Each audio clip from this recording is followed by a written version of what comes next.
Ayun mga bay, so magpapalit tayo ngayon ng faucet ng lababo. Ayan.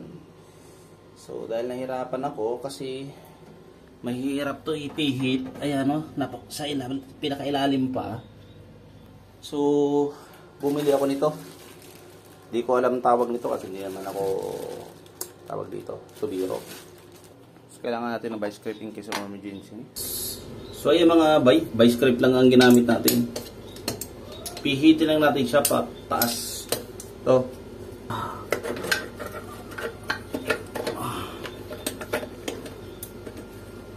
Oh, yeah. Tapos ayan no. Ginanong ko lang siya. So kailangan kasi natin ito paghiwalayin kasi papalitan na natin siya ng bago. So ayan siya. So ito mga boss, nalinisan ko na siya. Yan. Tinanggal ko yung mga lumang tiplon. Ayan. So ngayon dahil wala tayong tiplon, ikakabit ko lang muna ito as temporary. Tapos pag titingnan ko kung may tulo. Medyo maganda kasi yung thread nung nabili ko, tsaka may gasket siya. Ayan. So buo pa naman yung gasket niya. So yan. Pagka may tulo, saka ko na lang itong babaklasin ulit. So yun, kakabit na natin siya.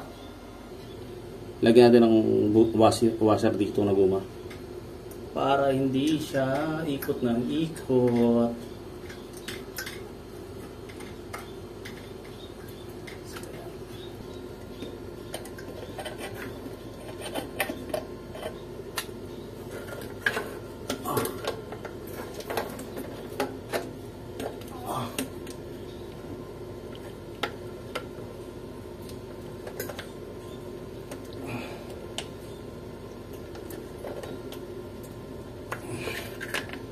Yun. So, wala tayong nilagay dyan tiplon kasi wala tayong tiplon sa ngayon.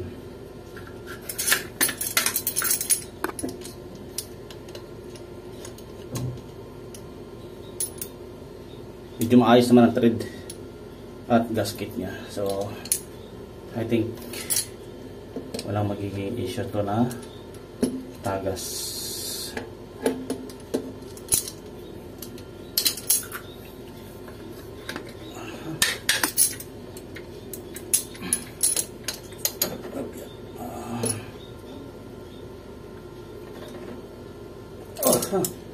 So ito vice grip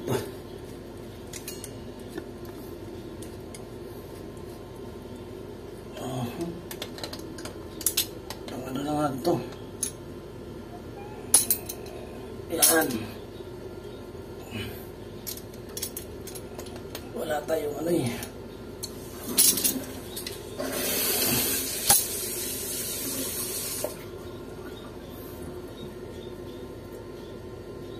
So, wala naman tagas mga bay. So, ayan. Wala naman siya matagas. So, success yung kabit natin. Oh, ho! So, ayan na. Kinabitan natin.